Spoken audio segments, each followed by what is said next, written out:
everybody. It is your buddy, Peace and Harmony, with you here today. We're zooming in and focusing in on a really intense topic.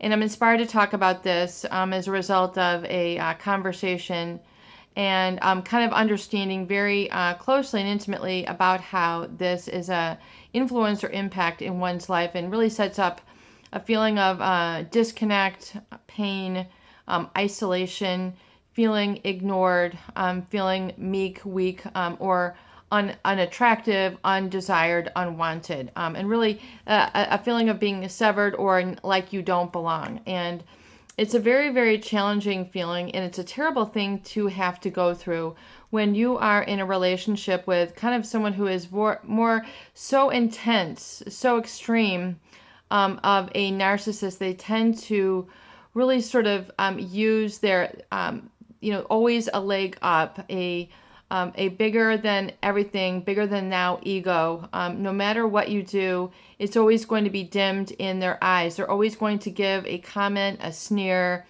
a jab, whether it's an ignoring. You can be a bully and ignore people through a very, very intense sort of cold shoulder, if you will. As if, you're despicable. I'm treating you as if you are unlovable or unworthy. You're not even worthy of a hello. You're not even worthy of a hug. You're not even worthy of a handshake. You're not worthy of a kiss. It's just like you're walked over. I mean, I always say it's like your emotional real estate, you're gutted out. You don't even have a basement. It's basically like, do the yoga pose, where you're laying on the floor and let me walk all over you. I mean, it's like that's what they're requesting of the people who they are interacting with when they're engaged in this sort of personality disorder. The personality disorder of being narcissistic, covert narcissistic, or psychopathic is rigid. Rigid meaning it's unflexible, it does not bend. If you were to go outside your door and see a 200-year-old big maple tree or oak tree and try to push it, change it, battle it, I mean, it is not going to move. It's not going to change. It's firmly rooted. It is a rigid tree. Okay. It's going to give off a certain bit of shade. It's going to give off maybe some fruit. It's going to give off some colorful leaves, but you cannot change the DNA of that tree. It is what it is. It's going to be what it is. If you are to, tell that tree to be a cherry tree, we can engage and have, cherry tree talk. I mean, you're going to be setting yourself up for failure. But see, the oak tree will, tend to, or the bully narcissist will oftentimes be very much consumed and overridden with the need for status, the need for public exposure, the need for persona management. In other words, they aren't just genuine by being out and about, they are putting on a facade, they're putting on a show. So it's very difficult to interact and exchange love or feel connected with these types of people, period, end of story. I mean, if you are trying to make a cherry pie and you are going to the oak tree and you're looking for cherries and enjoy a cherry pie, you are not going to be able to find it from that oak tree. You might wish, you might beg, you might pray, you might sit under it and try to, stay in the shade, but eventually you'll realize that tree is only going to cast off more of what it is. And so it is very, very painful, and the bullying ways can be very covert and just very chronic, and very, very rigid and resistant to change, where it's just like a constant knife. It's just like a constant slap. It's a constant punch. The tension can be so severe because they have that need to be viewed or caved into in a certain way. Remember, it's like all directional energy. It's very much vacuous, where it's just you have to look up to them or bow down to them. You can't even be yourself. They are looking for total adherence, total compliance. They want to take away the spotlight from others. They want to take away the voice of others. They cannot simultaneously allow that into their exchange because it would dilute or it would take away from their limelight and who they are. And they will very consciously, the narcissist is very well aware of what they do. The status clothing, the status cars, the status jobs, making sure you know that they had a $150 lunch, overlooking, you know, the most beautiful place in Naples, Italy, and that, that's all the conversation is about them. And it's like, once again, I say, it's like, they're not interested in how you're doing. It's like, well, nice to meet me, isn't it? I mean, that's all that it is. And when you look at it and really see it for what it is, oftentimes it is shocking. And it's like people say peace and harmony. You're right. I've been like a domestic help.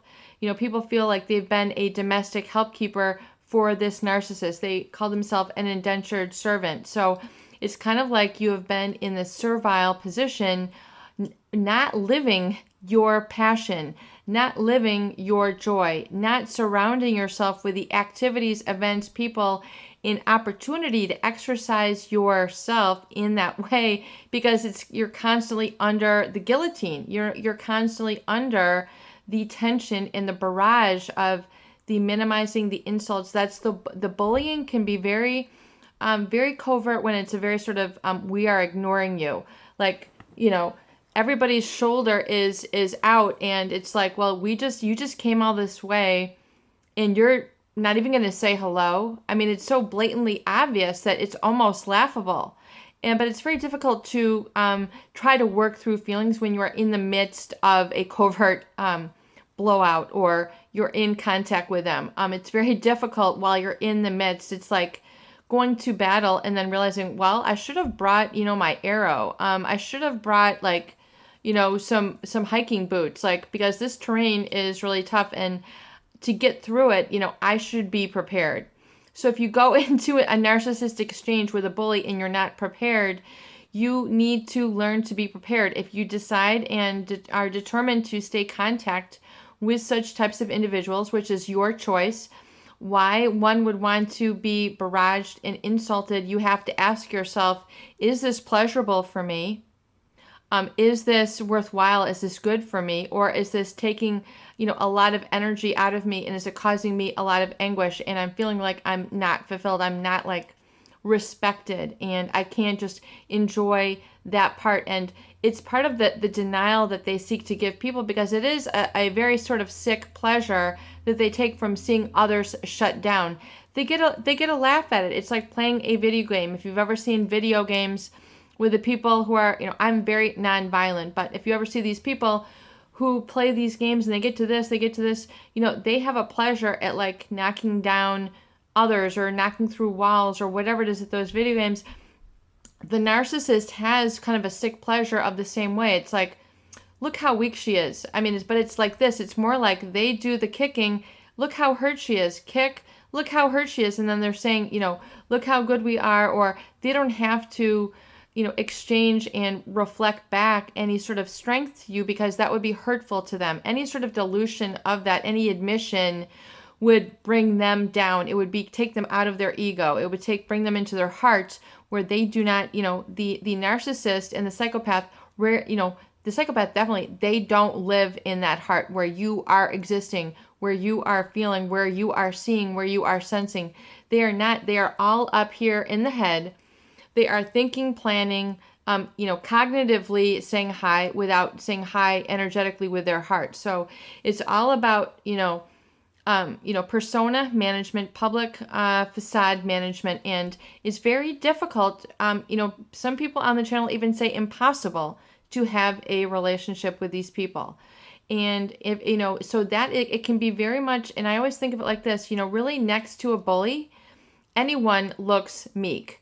Next to a bully, anyone is going to get hit. Next to a bully, anyone is going to get beat down in the corner of the playground and hung on that, that barbed wire fence, and laughed at, and have lots of people ha ha ha and take your homework, and and because it's a sick pleasure. So you have to ask yourself, okay, do I want to enter into that fire? Do I want to enter into the fan? If the S is hitting the fan, maybe can I just step away and stay out of the way of the fan and not have to live your life pivotally there, but just beforehand, before getting into the experience and engaging, give yourself a forecast and a foreknowledge that this is how they're going to be. And that's not something I care to engage in. And furthermore, I'm not defining myself by their lack of couthness and social graces. That's not my shortcoming. It is their shortcoming. So I'm just going to kind of get an eraser and erase them out totally. And I'm not going to try to engage. I'm not going to try to watch. I'm not going to try to monitor. And for heaven's sake, I'm not going to feel bad or feel disconnected from my place, because I have my rightful place. I have to feel it in my heart, see it in my eyes, know it in my gut, feel it in my body. I do work here. This is my family. This is my festivity. This is my weekend. This is my time to relax. This is my time. Just like when you watch these videos, this is your time. And you come to that place of certainty and recognition. I want you to take that same certainty and 100% focus and bring it into your life overall. And if you are then furthermore, feeling this isolation and disconnect, realizing that oftentimes it's set in place because of the hurts that have been set before, where things were felt unfair, that is there, that was then, this is now. So if you kind of get through, and I really kind of feel, just take an eraser and just kind of erase out those moments and realize that it's not in the room with you right now. That hurt, if you can take time for yourself and realize your independence and use the tool of metacognition to think about what you're thinking about, and then reframing to say, you know what, I am actually free. I am setting myself free. I'm cutting those negative cords. I'm cutting that ball and chain that's kind of constantly sending me, shocks of pain every time I'm around. It's just, that is them. And I'm not going to just stay in a coping mode. I'm just going to let them go. And I'm not going to let it bother me, because their situation and how they talk and jabber, it's just an uncouth way. It's how these people are. Remember the guy with the video game? They're always trying to knock people down. Well, then don't enter their video game. Find really that what you're looking for is not only within you, but it's in the world at large. So when people tell me, that they're unhappy in their marriage, or they're unhappy with their family, or they're, stuck in a house where they don't want to live, or they're homeless, the world is your family. You will have, realize that if these individuals did not guide you and love you and validate you and respect you so that you feel alive and you feel connected and you feel, oh my God, what a beautiful life. Thank God, I'm here. I've got 2 feet. I've got, 10 fingers, whatever it is. You resonate on that gratitude. And furthermore, let that feeling go, and then ask yourself, wow, is there not a much larger world that I can become close to and connect with and interact with? What can I do today to really have that open feeling of family with the world at large, with where I'm at, in my neighborhood, in my home, in my extended work, in my extended family that is really out there? You will find that if you can just open yourself up and start making footprints in that direction, but furthermore, really the thoughts in that direction, the positive, orderly direction thinking, because oftentimes it is the resultant kind of ricochet or boomerang effect of that which has been set in place. You put the brakes on, say stop, enough is enough. Everybody gets beaten up by a bully. I'm not stepping into that, that video game of where someone is shot, someone is sneered at, they're throwing their evil glares and bombarding me. So even if you're living in close proximity with that, you need to ask yourself, what can I do today to get more flow in my life? What can I do today to get more income in my life? What can I do today to listen to better music? What can I do today to meet better people? What can I do today to feel more connected? And what can I do today to feel happy and joyful and gratitude? What can I do today, even if I feel joyful for, 5 minutes? What can I do to, can I jump up in the air? Can I, swing the air? Can I play air guitar and say, I'm alive, this is my life? Like that Bon Jovi song. Listen to some good rock music or something that gets you going and just realization, and then continue to follow up that feeling. Maintain and rehearse it. When I talk about your affirmations, you have to put some effort. You got to put a little elbow grease.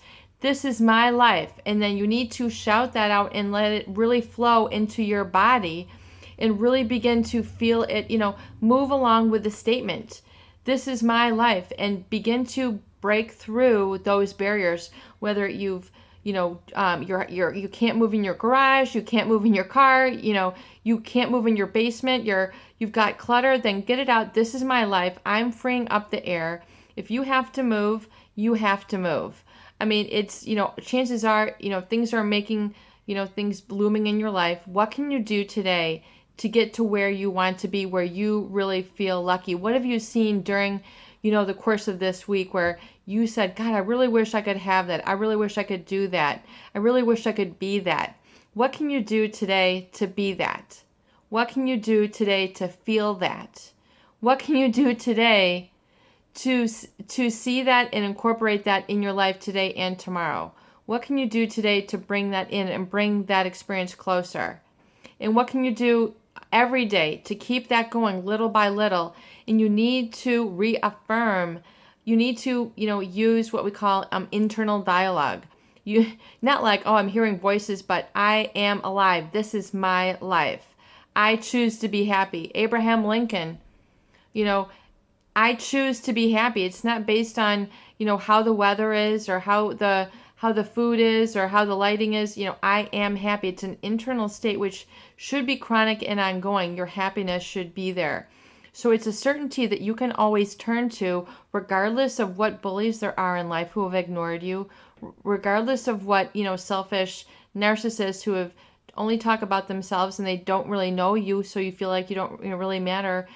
Everyone is going to get the same treatment. If other people want to applaud, the narcissist along, well, go ahead, play the game. I choose to be happy. I choose to be free. I choose to be liberated. I choose to be individuated. I choose to be whole. I choose to be me. And I know what that is. And I believe in that, and I trust in that now. And even though I've had hurt before, even though I've experienced this, I still can go out and trust and connect with others who are not like the bully, because God didn't make only one type of person. God didn't only make one type of culture. God did not make only one type of church. God did not make only one type of continent. There is the variety. We got to wrap it up. My tape is telling me to go. Go and make your choices now and choose your happiness. It's your buddy, Peace and Harmony, with you here today. I hope these videos do help. Please share and